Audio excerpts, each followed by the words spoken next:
Welcome, everybody. We're slowly starting. So welcome to this first biodiversity seminar of the new year. We have two guests here today, and we have two guests because they're actually working on a joint project on biodiversity in water systems. But what's interesting about this project and also about our two guests is that it is a very inter and transdisciplinary project. So Natascha Zinn, she's an environmental social scientist, I would say. She's working at Eawag and Bern and is covering more the social science aspect of this project. And then we also have Bernhard Wegscheider, who is an aquatic ecologist. He's also working at Eawag and at Bern in the ecology and evolutions group. Yeah, and with that, I'm handing over to our two guests. They will present for 45 minutes, and then we have time for your questions. Yeah, thank you very much, Rea, for inviting us. So, as you said, my name is Natascha, and I'm here with Bernhard. And to warm up a little bit, I want you to do something. So, who in this room here and also online, please raise your hand. Who is would consider him or herself as a social scientist? More or less. Okay, not so many, I see. And then we have the other natural sciences, biology, ecology side. Okay, I see. And who is maybe more in a mixture between? Yeah, okay, several. Okay, nice. So as Rea said, so we are also an interdisciplinary project. This is working different disciplines together. And I find this very interesting. And yeah, we will show you what we are doing. So first, we will talk about where we're coming from. So University of Bern, Wiss Academy, the LANA 3 project, that's the name of our project. And then we will go more into the research. So what we're doing, the social science research, but also the natural science research. And then we will go into,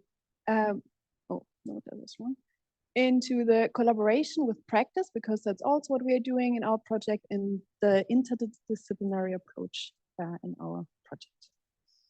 So first of all, why are we doing what we are doing? So water biodiversity continues to decline, especially water biodiversity, compared, for example, to terrestrial biodiversity. There are impairments such as constructions, canalizations, there are changes in hydrology and nutrient balance, and there is warming of water bodies due to climate change, which you can also see. Some of these impairments you can see on the picture on the left-hand side. The picture in the background, you see a river, but what is missing in this river? It's actually water, and this river is called the Emme. It's in the canton of Bern, and this is a picture of June 2022, and where parts of the river already run dry in June. It happens mostly in August, but in this year, so 2 years ago, it happened already in June. Yeah, and this is also the river we're working on in this project, and we try to prevent that. So this project was born from the Wiss Academy for Nature. I don't know if you've heard about that. It's a project or an institute where they try to combine science, practice, and innovation projects and translating this knowledge into concrete actions. So they try to combine, as I said, science and practice and really try to implement that somehow also on the ground. We are here. Oh, good. We are here, the LANA 3 project, as you can see, water body management. But as you can see, there are a lot of other projects also going on in this Wiss Academy with the same idea, also science and practice working together. For example, we have a project with CO2 neutral tourism regions or forest fire management, so it's really broad. But the idea of the projects are the same, so combining that and implementing it into the practice. How does this work? So we have, often we have institutes such as WSL or Eawag or University of Bern, where there's knowledge generation. That's also how it happens in our case. Then we have the engagement with the people on the ground, for example, people from the canton or municipalities in the project region. And then this project is also implemented in practice in a so-called incubator. And this is the idea of the Swiss Academy for Nature. So coming now to our project, as you can see, we're working on the River Emme, and not on the whole River Emme, but we are starting from Burgdorf until the confluence of the River Emme with the Aare. And we are also looking at the two other smaller rivers which are confluencing in the Emme, Limpach and Urtena. What we are doing, or what is our goal in the LANA 3 project? So the goal is to aid conservation and restoration of biodiversity in water bodies and strengthen their resilience to climate change through integrated restoration. What we did now, so this project started in 2022, so it's already now 2 years old. What we did now, as you can see in 2 colors, so first we compiled baseline data from the ecologists, so from Bernhard's group, on fish species, but also we compiled baseline data on the stakeholders, so who is on the ground in the lower Emme part, what kind of stakeholders are there, what kind of municipalities, associations, different kind of associations, agriculture, and also people from the canton. Then we did some modeling. The ecologists did ecological niche modeling, and I did some network modeling. And parallel to that, there was a participatory process. And these were workshops which we did last year. It was a workshop series. It was not just one workshop, but it was a workshop series with with several stakeholders. But I will tell you later more about that. So how is our LANA 3 project set up? As you can see, we have a project management, which is run by the University of Bern, but also SKF, the Swiss Competence Center for Fishery. So it's a co-project management, which is quite special. Later on, I will tell you more about that. Furthermore, we also have some groups which are associated with our project, with the project management, project steering group, advisory council, and also accompanying group. And the interesting thing here is that we are meeting with these groups, depending which group, each 2 months or each 6 months, so that we get input from them. And the input is really interesting because it's not coming from science, but it's coming from practice. So in these groups, there are people from the Swiss Academy, from the canton of Bern, from the canton of Solothurn, from associations. So it's really broad, and we get these inputs every now and then from them also to our research.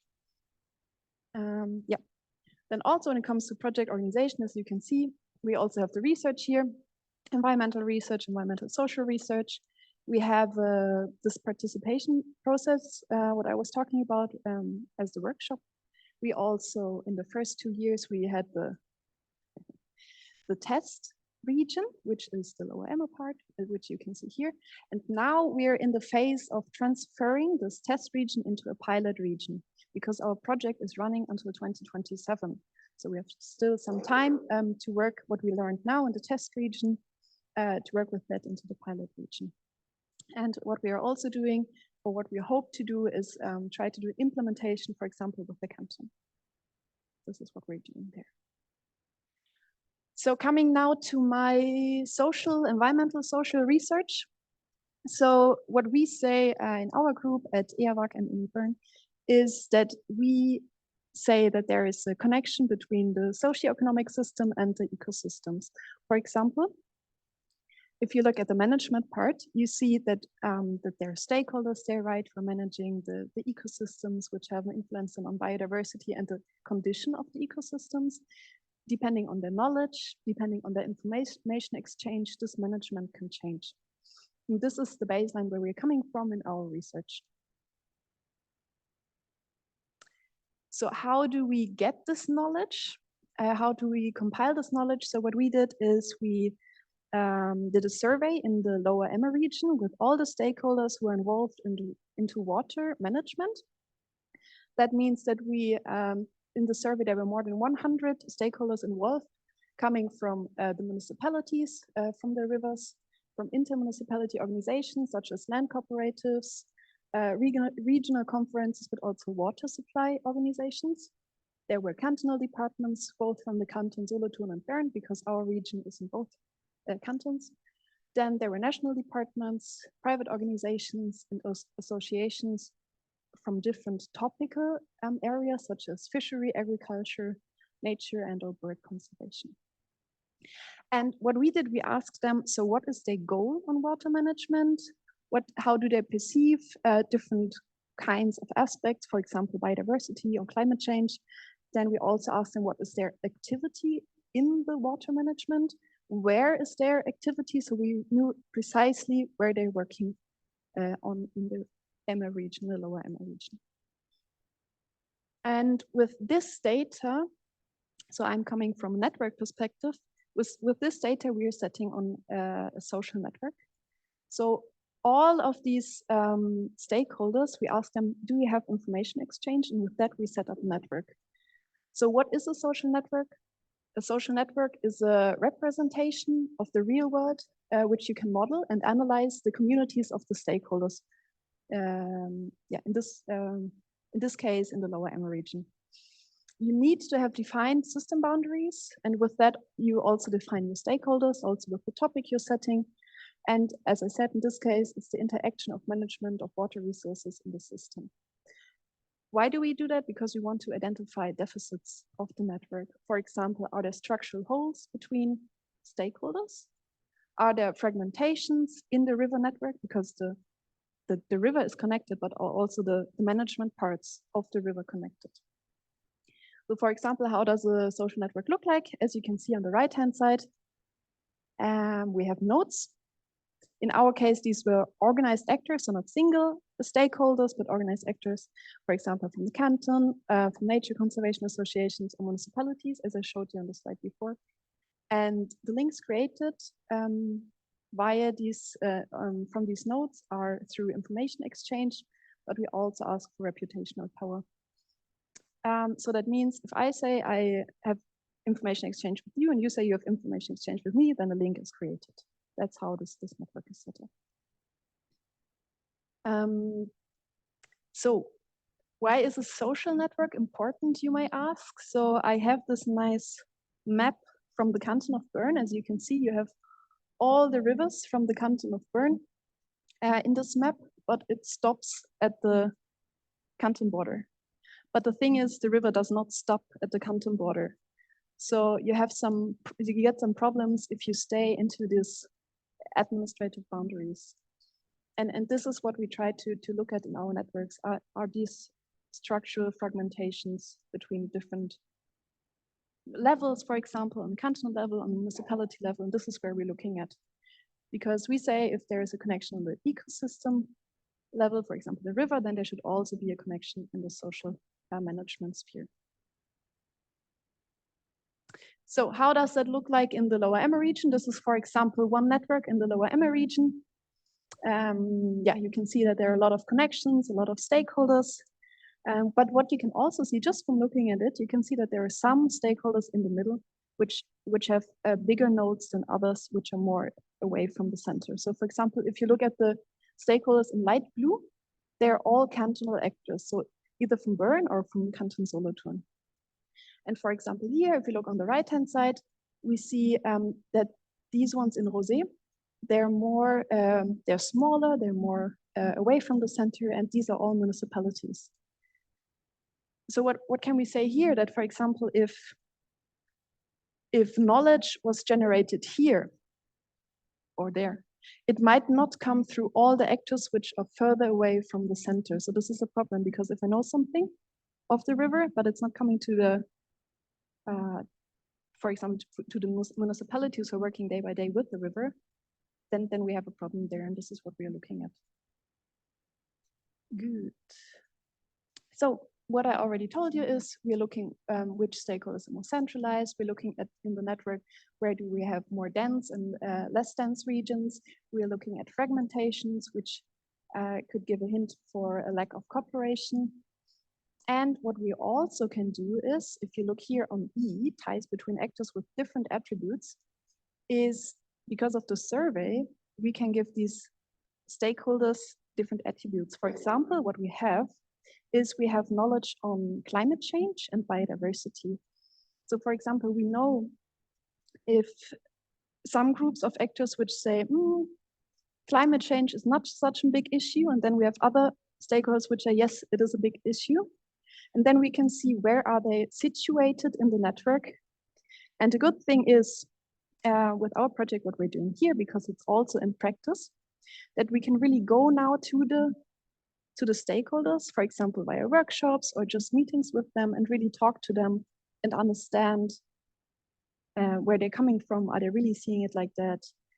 Do they maybe perceive it a little bit different, or would it change if they get more knowledge? This is what we are doing. So for example, here we have two groups.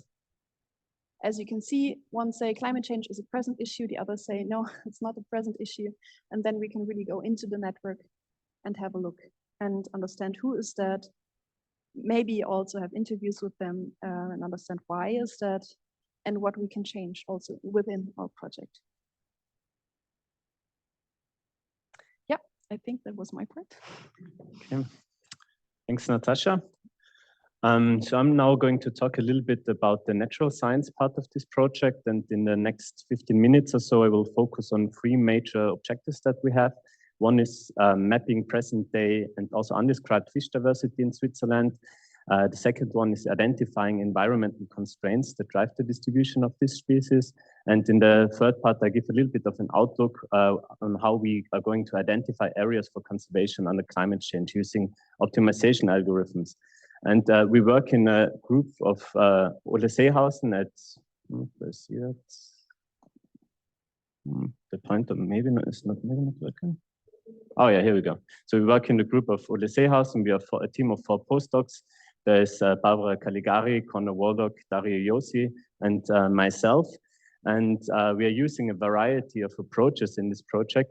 So we are conducting a quite large-scale fish community survey in the Are catchment, where we collect data on the presence and on the abundance of fish species and also of benthic macroinvertebrates.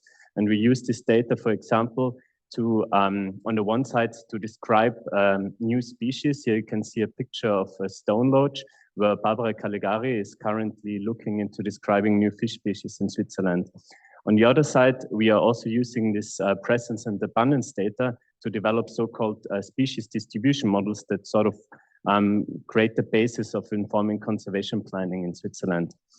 And we use then this information to work together with our colleagues from social science and also with the practitioners to go then into pilot regions and discuss together with stakeholders what potential actions for habitat restoration we can do in a certain area.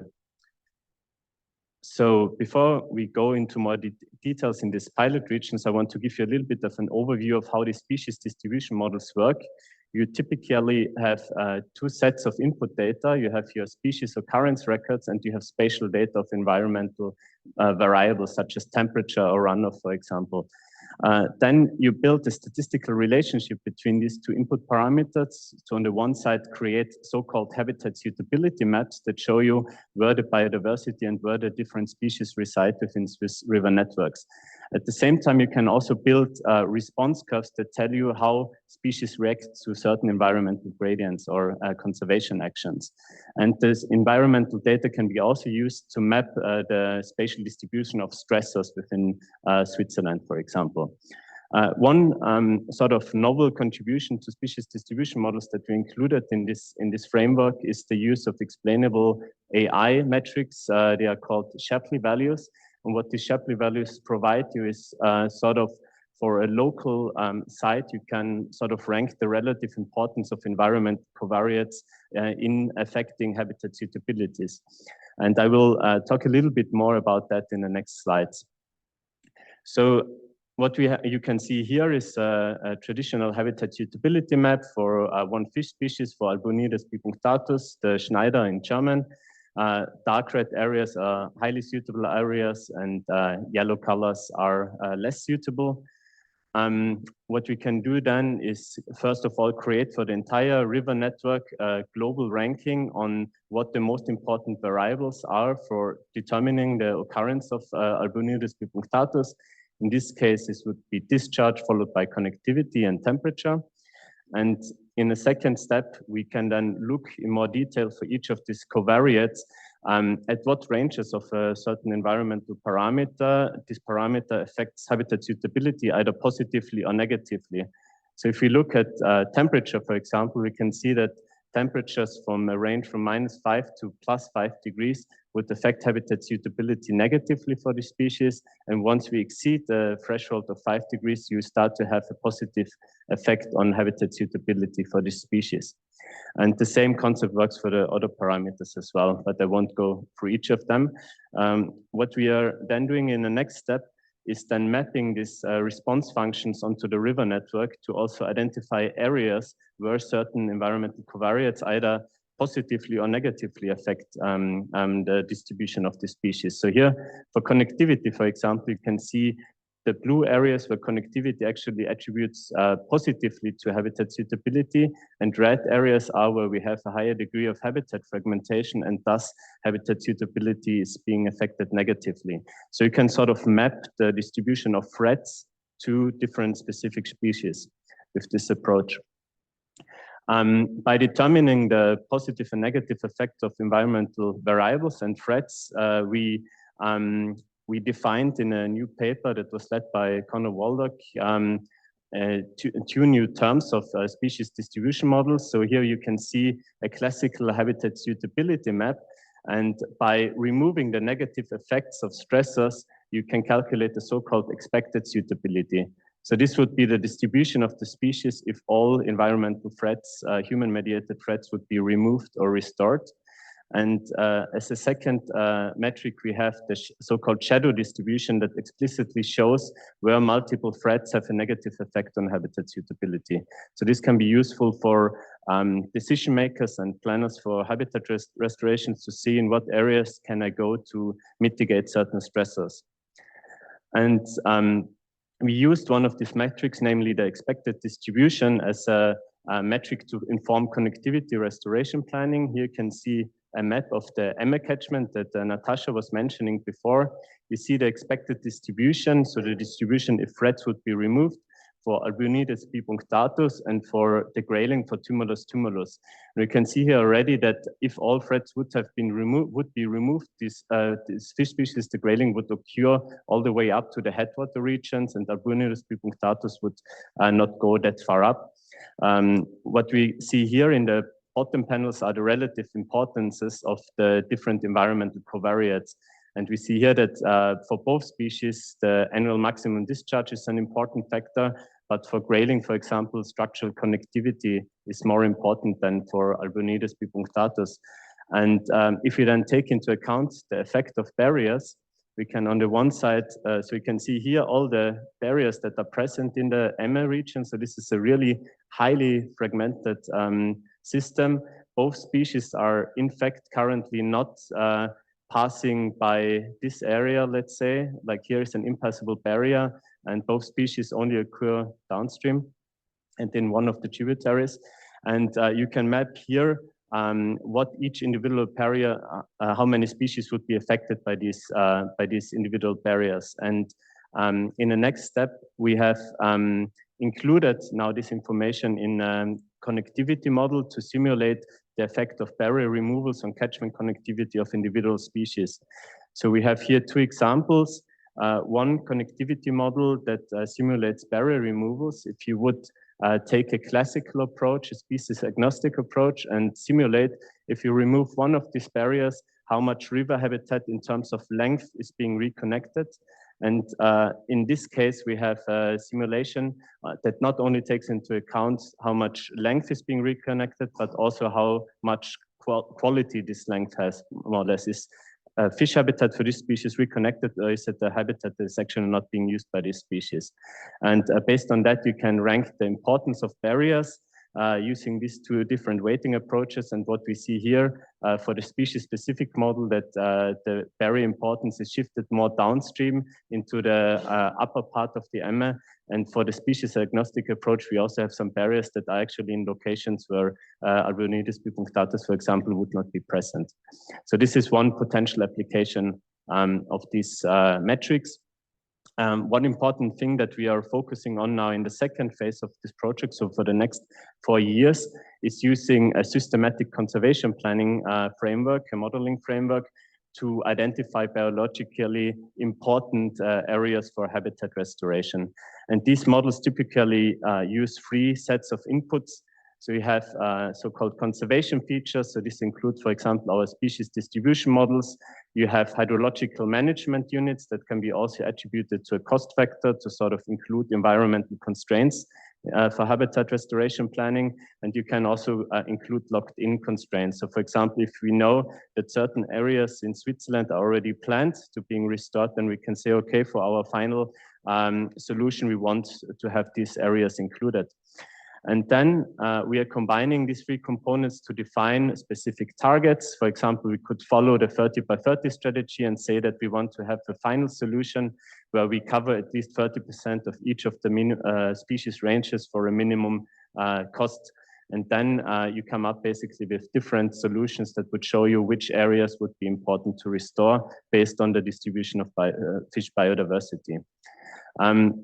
In the next year, we are going to work on different data products for these conservation features.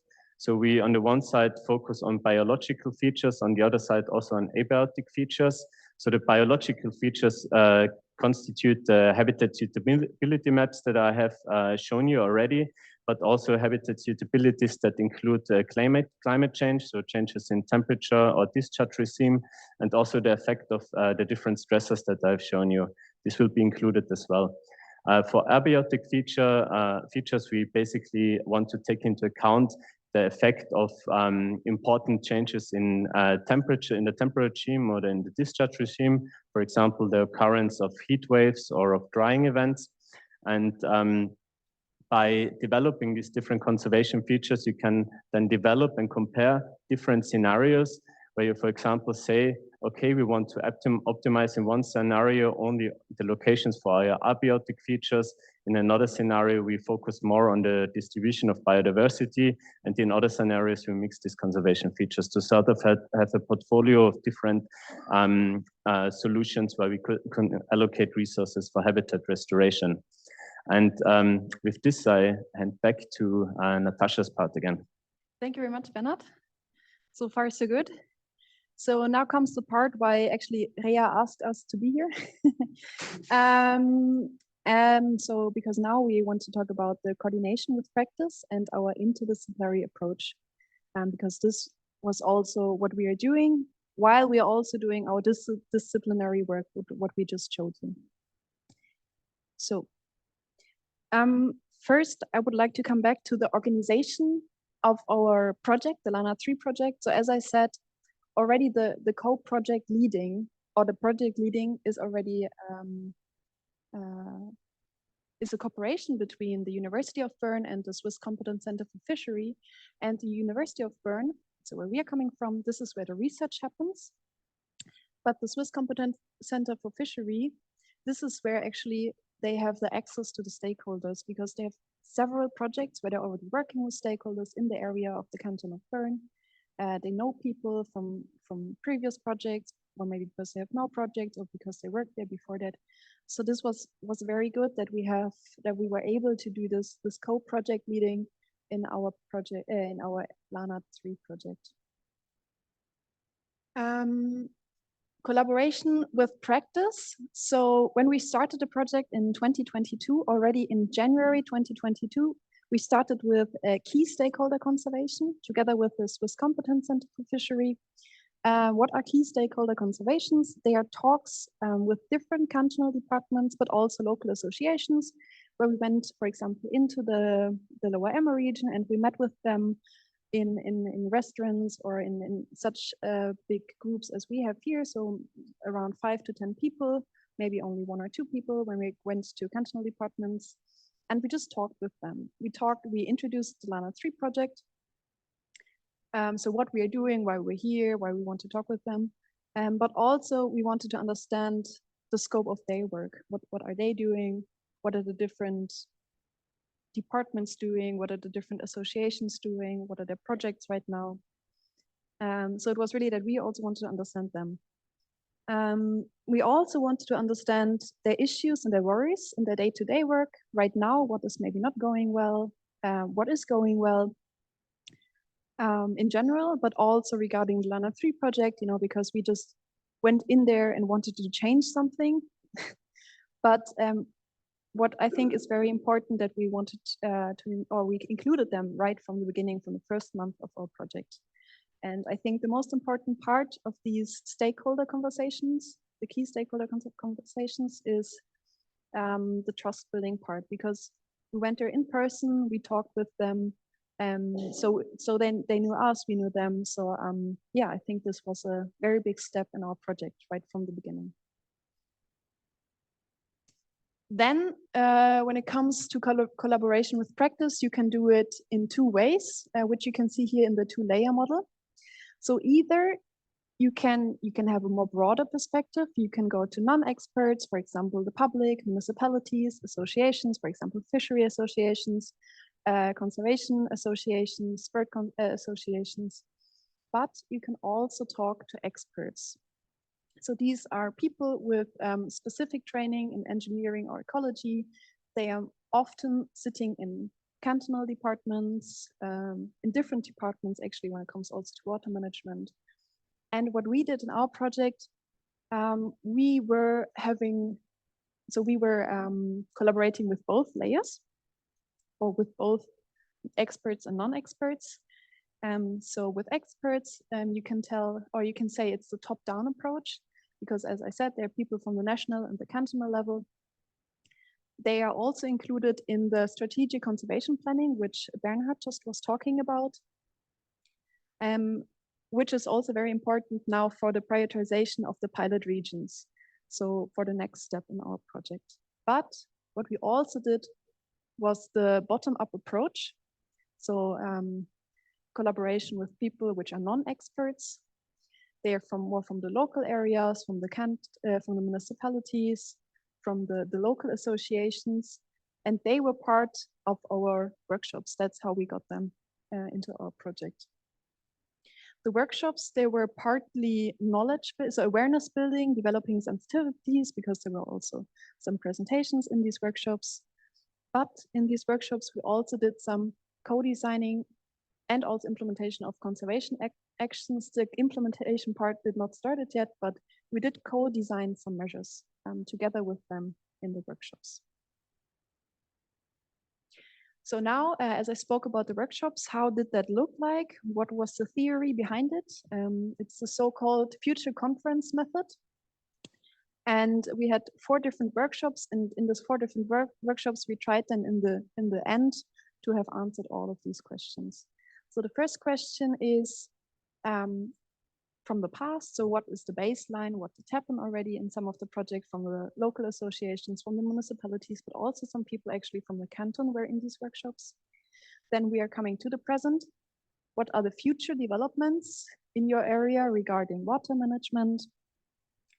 Then now it's getting a little bit more trickier, because now we are getting into the future. So what do we want to accomplish?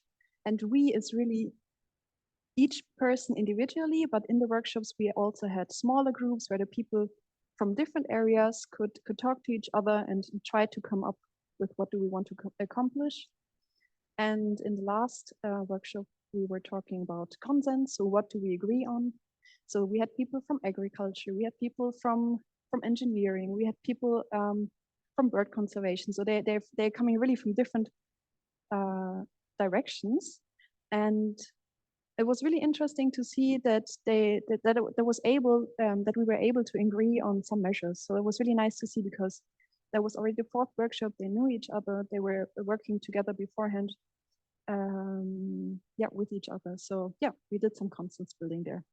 And now, what we are doing now, starting in the second phase now of our project, is what do we want to do now with whom? So this implementation part. This is what did not happen now. So as I said, we have these 4 workshops, and in the first workshop, we had the starting point. There we were talking about the LANAT project itself, and we were also talking about the issues they want to talk about in the further workshops on water management. And so these thematic workshop 1 and 2, the topics did not, we were not the ones deciding the topics, but it was really the workshop participants deciding what they wanted to learn more about. For example, it was the day-to-day work, what they wanted to learn more, or or pollution. And then in the last workshop, we did this consolidation, this consensus building with all people together from the different backgrounds. How does it look like? Such a workshop, for example. So in the beginning, we always had one or two or three people who were having some input, who were giving some presentation. And that was also tricky so who do you choose? Who's allowed to present something? Because there are 30 people in the room, maybe everybody wants to say something.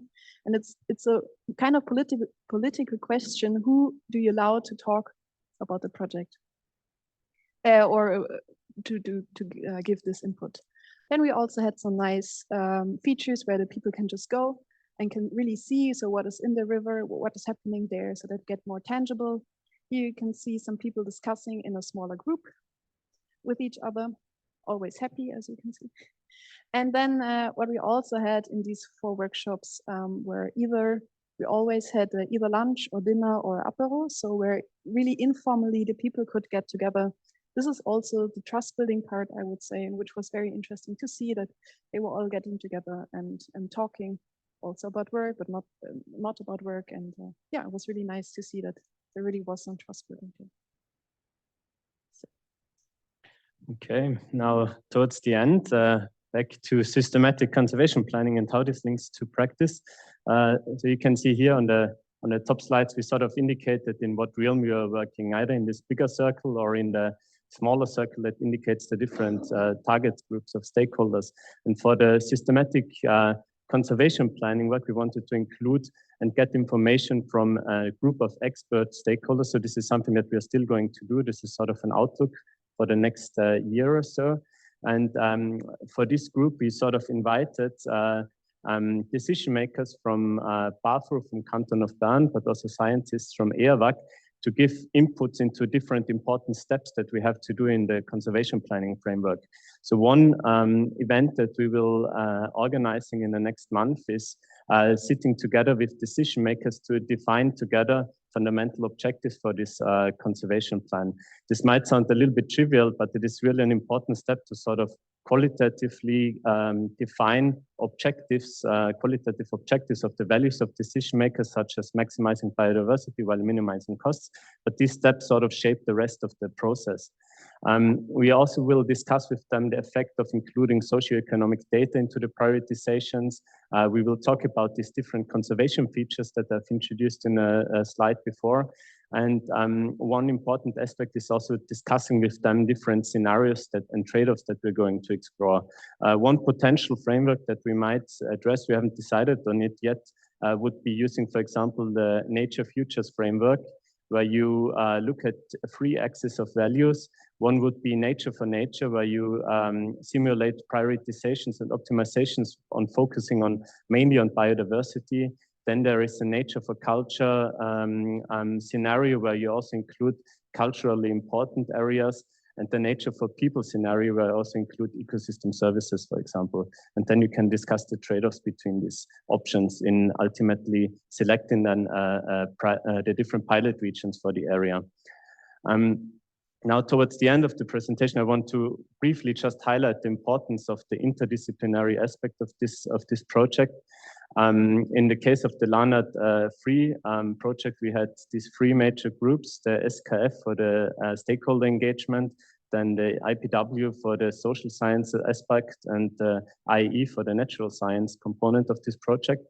And in the first phase, and also now in the second phase, we have regular meetings where we sort of give updates on different sub-projects and also clarify questions, because in the beginning of the project, we actually realized that the different groups might approach problems in various different ways, but this is quite normal, but you have to learn from each other how these different institutes actually work. And through these regular meetings, we sort of to get the feeling on how to do that.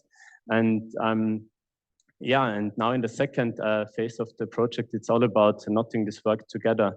One important example that Natascha, for example, mentioned was that we realized that there might be 2 different ways for different outcomes of the project. You might want to address 2 different groups of stakeholders. So there is this bottom-up approach where you want to really talk with the wide audience and do a co-design of potential habitat restoration actions. And for the modeling, we wanted to address more the expert stakeholders and work with them together on the prioritizations. And the important thing is that for a successful conservation project, we really believe that you need to include all three major ingredients that we have, that you can see here. There's on the one side, including the knowledge and experience of local people. There's on the other side, including values of stakeholders. And there's on the other side, the scientific evidence that underlines the entire process. And if you not include one of these circles, then you usually have problems with the implementation of conservation projects. If you don't include the values of stakeholders, you might have problems with the acceptance of freshwater conservation actions. For example, if you ignore land loss conflicts, the project might fail. If you don't include the local knowledge and experience of people who implement conservation actions, you will end up with inappropriate applied conservation. And if you don't include the scientific evidence, then you don't even have a proof that the recommendations that you suggest might even work. And we are in the lucky situation that we have experts within each of these circles from SKF, IPW, and IEE, who will now work in the second phase also together to find the best possible option for recommending habitat restoration actions in the pilot regions. And with this, I want to first thank all of my great colleagues here on this slide, and also, of course, you for your attention. And yeah, now Natascha and I are happy to discuss with you.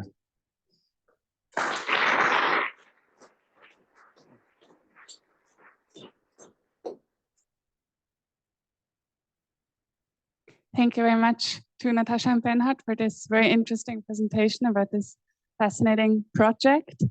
Are there any questions? Wolf and I can bring the microphone.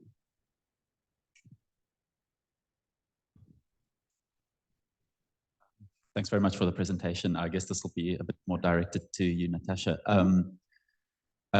It's super great, this kind of integrative planning and things across stakeholders, but through the talk, I kept on seeing that you were targeting slightly higher level stakeholders. And I wonder, you didn't consult what would generally call the general public or users of this river about what they want and what their needs are. Do you think this is a limitation, or do you think these needs are represented by these higher level stakeholders that you consulted? Yes, so with high level stakeholders, you mean more like from cantonal and national level? Yeah. Yeah. Yeah. People who walk their dog along the river. Yeah. Kind of Yes. Yes, that's correct. So this is, I would say, a constraint of the network, because we were only talking to organizational stakeholders, because otherwise the network would have gotten really big. And this is why we said, okay, we only concentrate on organizational stakeholders who have who can have an impact on the management of the water of the river. And this is how we came up with our stakeholders. Yeah, this is why we did not include individuals. And but there are also, I know that there are other projects on Eawag. They are talking with individuals. So I don't know what the name of the project is, but I know that they're also surveying these individuals. Not in our project, but that's a different one. Yes, that's how it is in our project. And maybe just briefly add to that. So the more wider public has options to come to these workshops in the test and pilot regions where we are having this co-design process. So we hope to give them some voice. But yeah, as Natascha said, for the network models, it's not like that.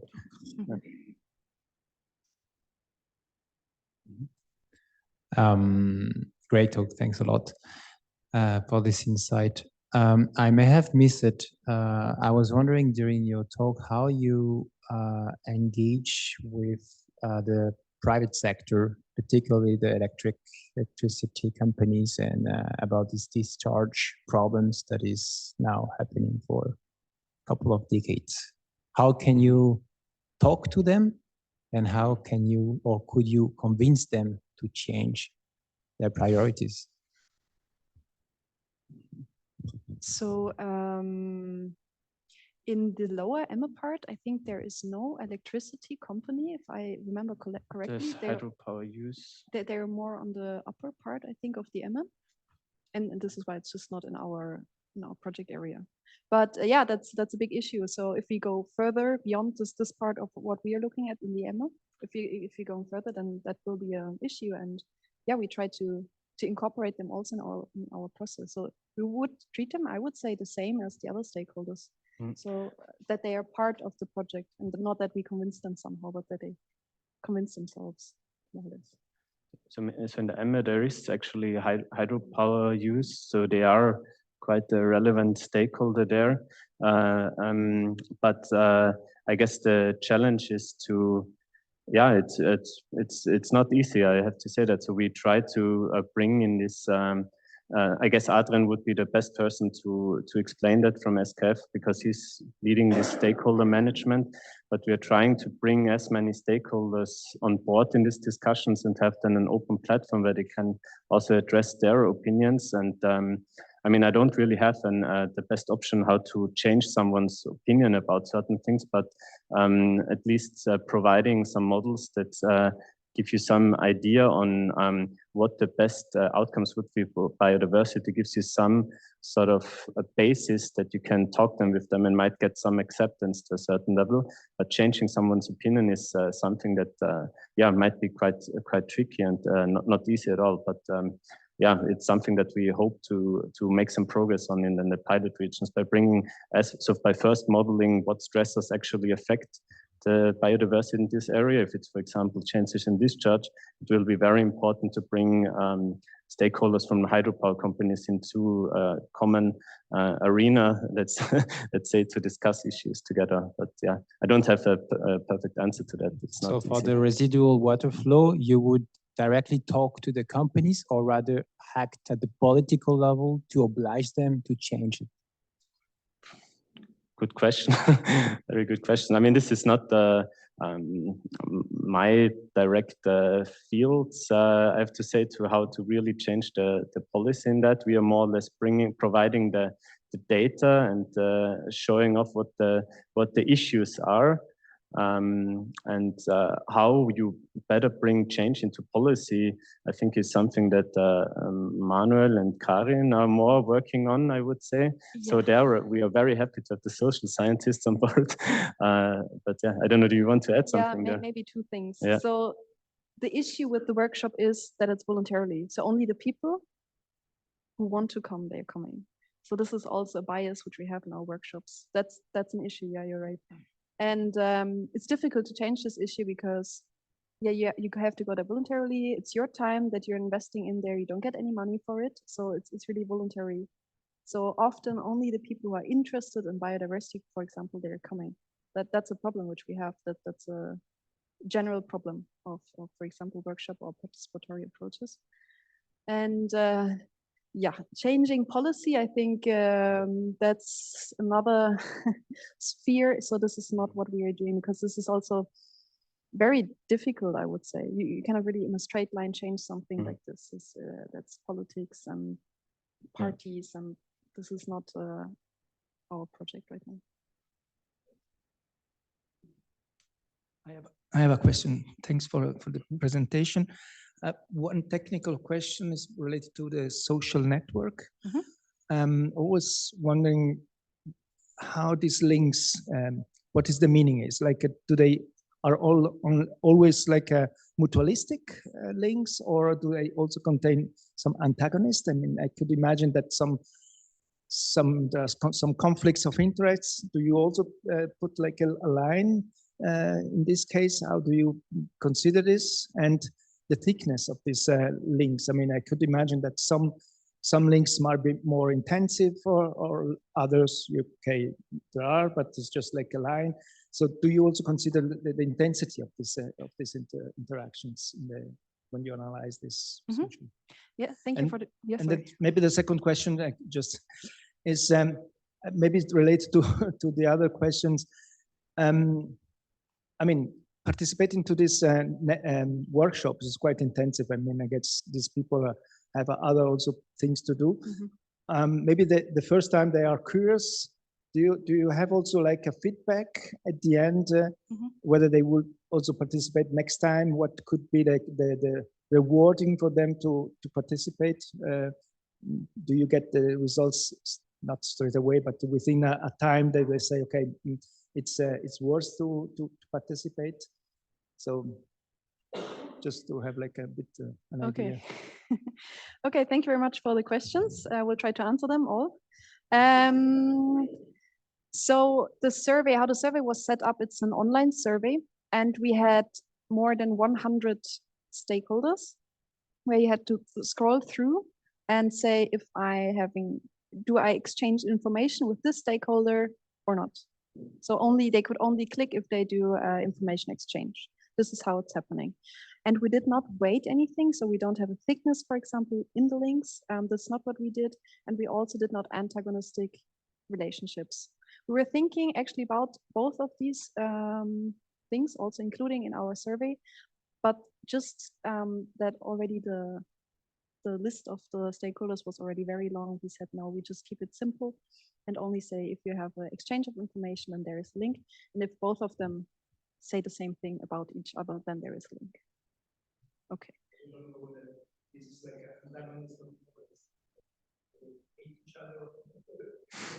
I mean, when they hate each other and they still exchange information, that's nice, right?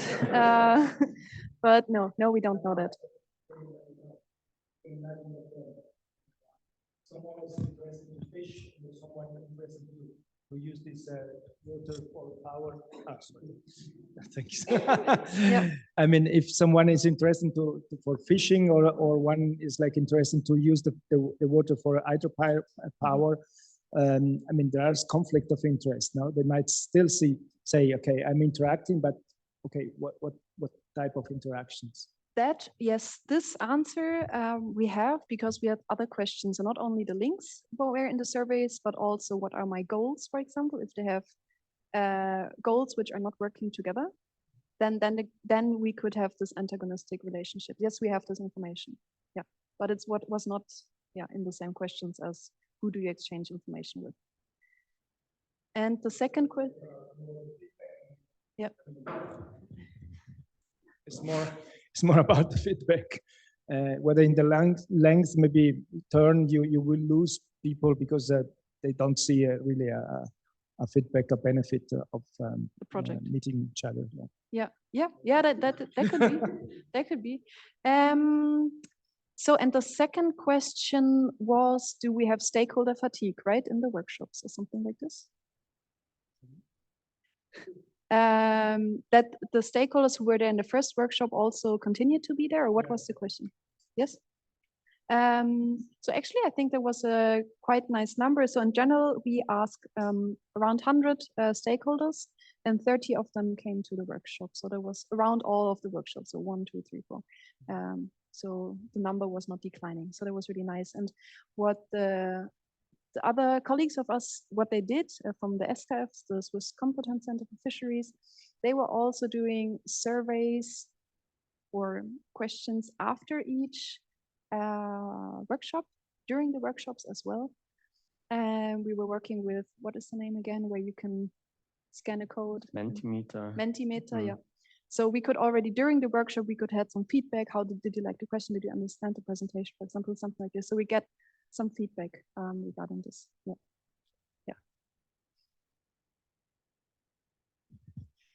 Thanks for this great presentation.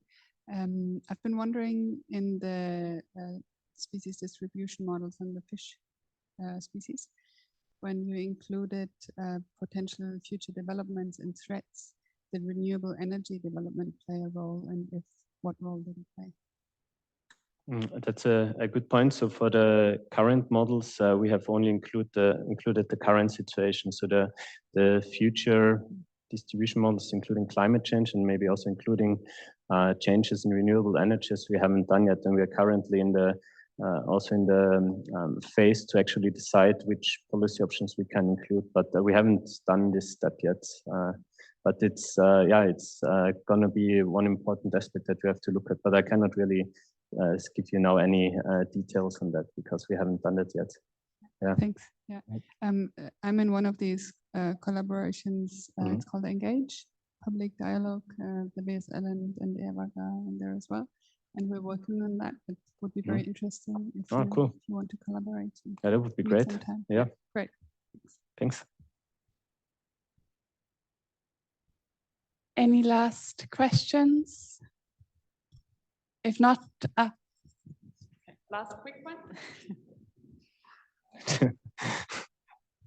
Just out of curiosity, how do you, when you talk to stakeholders and you have in mind your uncertainty of your modeling, how do you phrase it to them? You know, just do you talk about this uncertainty in biological data, or do you skip it and just go for your main arguments? How do you approach that?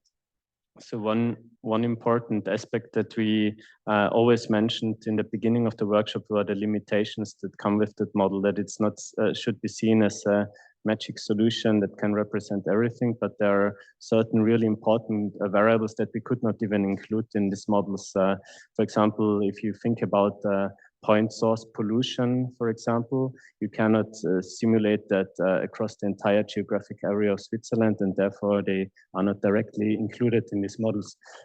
So we had the component where we really said in the beginning, what do these models actually predict, and therefore also showing what the limitations are. And equipped with this information, we then move on forward, because I think it's really important that the people on the ground actually know, who make the decisions, what these models actually do, and that they are not oversold, let's say. Yeah. Perfect. I think with that we close. If you have more questions for Natascha or Bernhard, we're having lunch at the cafeteria. Feel free to join and ask more questions. Also, I want to announce the next biodiversity seminar, which is happening in 2 weeks, which is on mountain biodiversity in science and policy by Daphna Urbach.